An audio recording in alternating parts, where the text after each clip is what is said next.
It's like, shouldn't like all three of y'all be blowing the horn? No, I mean, I'm not. I'm hear what you're very serious because it's like. I hear what you're saying. That would like be cruel. I hear what you're saying. I'm the priest for this particular service. That's why I sound off the horn as I would do with other holy days. But if you brothers want to sound off the horn today for memorial blowing the trumpets, by all means, feel free. I know there's a lot of times a day where a lot of folks who wouldn't practice with the trumpet would sound it off. Because you read the scriptures, and we're going to read that actually coming up.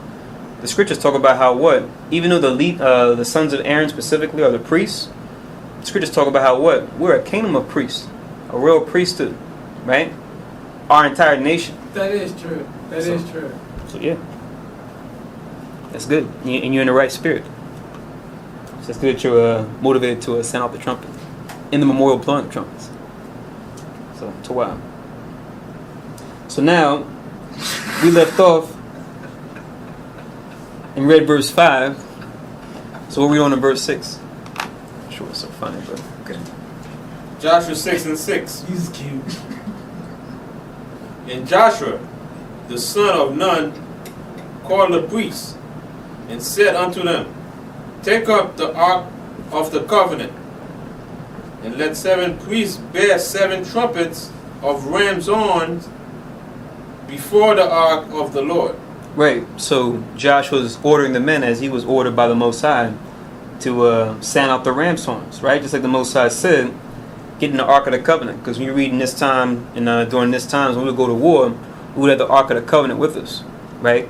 That was like the Most High, that was like a physical representation of the Most High being with us as we would go out to the battle. And remember, when you read the law, only the sons of Aaron are supposed to carry the Ark. We've had some issues during different times of history where men didn't obey this law, and just by bumping into it, they dropped dead. So the Most High was serious when he said he only wants this particular family to carry the ark. So the Most High says something, he means it. That's a cut on a Rastafarian doctrine too. The Most High did away with the covenant, or the Ethiopians went in and took the Ark of the Covenant, and the covenants with them. Oh, right. Well, it's off what they said, but now you've had heathens that actually have taken the ark. That actually happened in Samuel's. Mm-hmm. Remember, they actually, because the Philistines, they got it. Mm-hmm. But now the whole time they had it, it was a problem for them. It tells you, I think in the English here, it says the Most High smote them with emerods. When you go into emerods, it's talking about they had hemorrhoids. And then they set it in their temple with their idol Dagon, which was a fish god, because they prayed to that so they would have fish when they went to go fish in the river or whatever. But they said the idol, every time they would go in the morning, the idol would be falling over on his face. The Ark of the Covenant was standing upright, but then the idol Dagon was always falling down on his face. They said, "Oh, pick up our God Dagon. Oh, how did he fall down?" So the Most High's like, "This damn idol, stupid idol, can't do anything." So he would knock it down each time. When they peek into it. So, you had a comment? Yes, because even when they were like carrying the ark or something, it was getting ready to fall or something, and someone went up to keep it from touching the ground, trying to show some respect, that person fell dead for trying to keep it from falling on the ground. That's exactly what I'm talking about. Like what I was saying earlier, that's exactly what I'm talking about. Who remembers that brother's name who did that? Anybody? Quick trivia question. Not Nathan.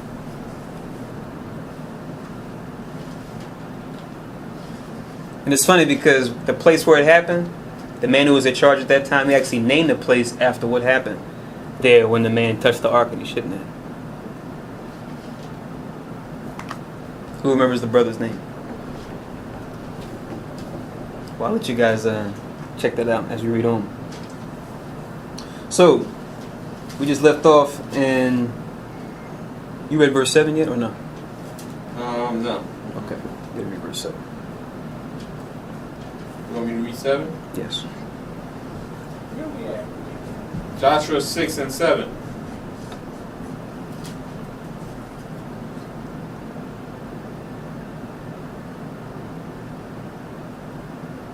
And he said unto the people, Pass on, and compass the city, and let them that is armed pass on before the ark of the Lord.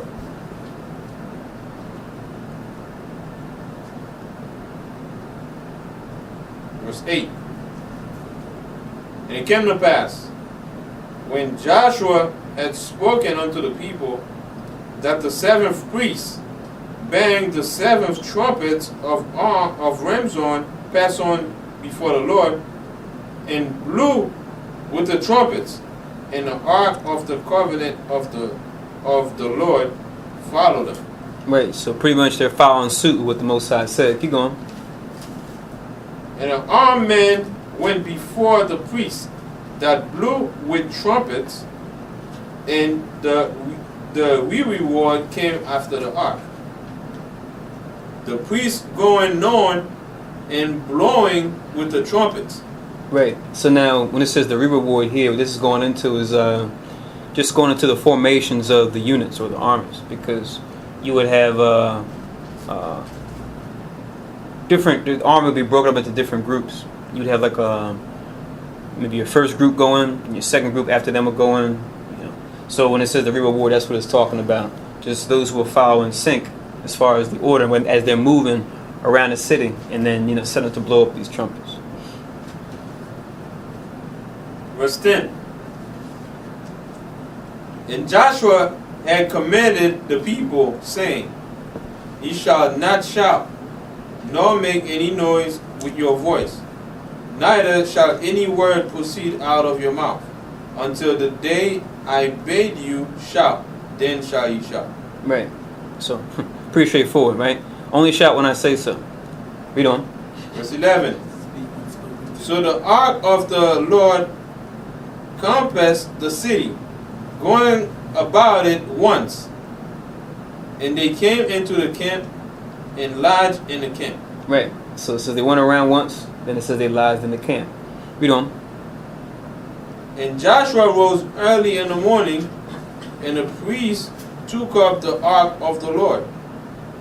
And seven priests bearing seven trumpets of ram's horns before the ark of the Lord went on continually, and blew with the trumpets.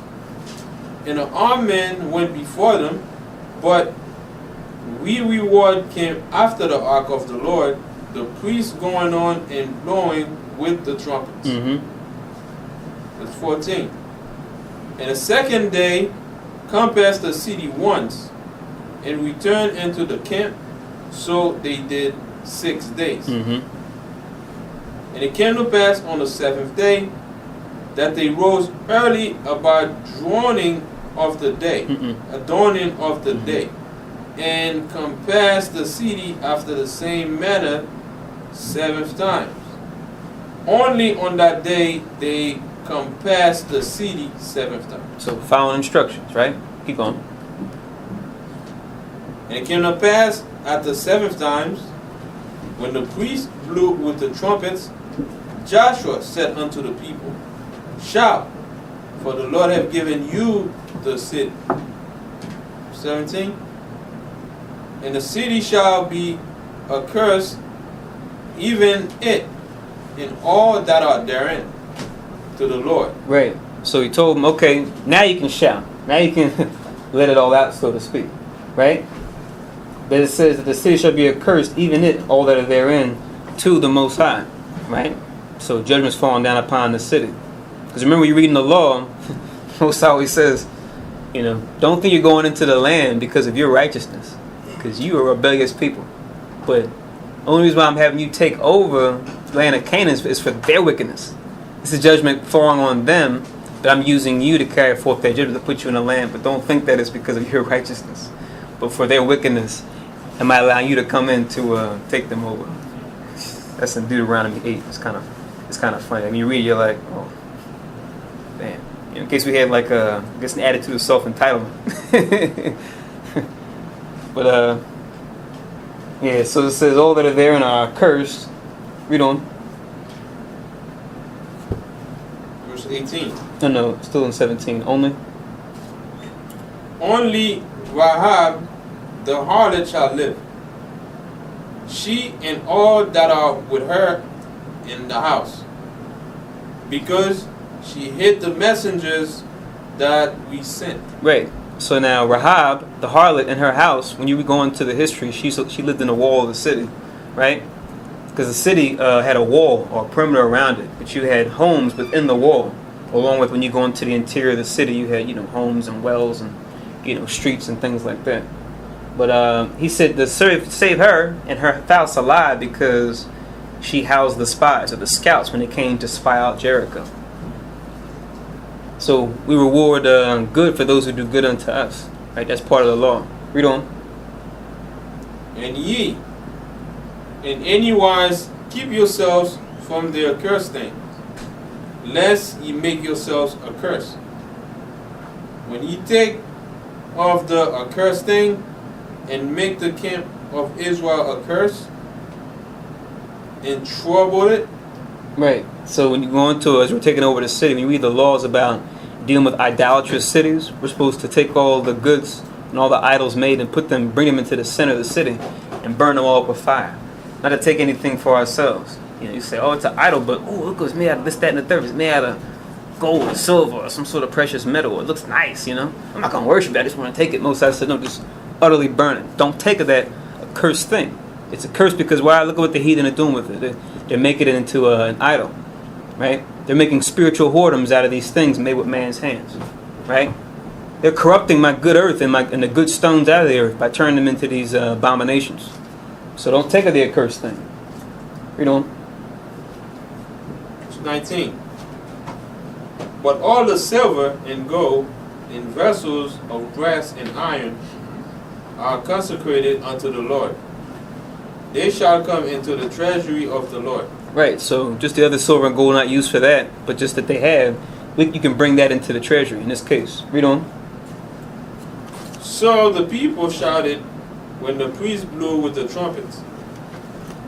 And it came to pass, when the people heard the sound of the trumpets, and the people shouted with a great shout, that the wall fell down flat, so that the people went up into the city, every man straight before him, and they took the city. Right, so they shouted out loud, the walls came down, like we used to sing in Bible school when we were little. Or some of us, we went to Bible school, we used to sing the old Negro spiritual, right?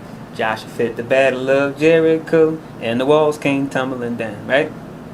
That's where they got that from. They got this from this story, right?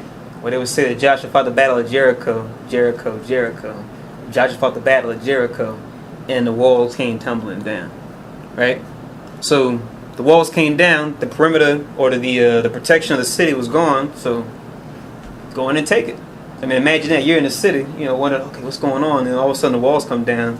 You see the Israelites coming through, swords, spears, shields. It's like, try to defend yourself the best you can, but there's no hope because on the Most High's with us, we can't be broken. Somebody had their hand up. Yeah, I was just gonna make a quick comment. There's a wrestler, an Edomite wrestler by the name of Chris Jericho, and his first song that came out, one of the songs that the Geese that came up with was "Walls of Jericho." Break down the walls of Jericho. Then it says, "Bring the walls down." Yeah. See that? So even the heathen make music out of our themes. A lot of them think that it's talking about them, or someone like them. It was talking about us. So, Chris Jericho, thank you. Verse 21. And they utterly destroyed all that was in the city, both men and women, young and old, and ox and sheep and ass, with the edge of the sword. See that there? So, take no prisoners. All save Rahab, because why? She did good unto us. Read on. But Joshua had said unto the two men that had spied out the country, Go into the harlot's house, and bring out thence the woman, and all that she hath, and he swear unto her. As he swear? Yeah, As he swear unto her. Right. So the same way you got me a covenant.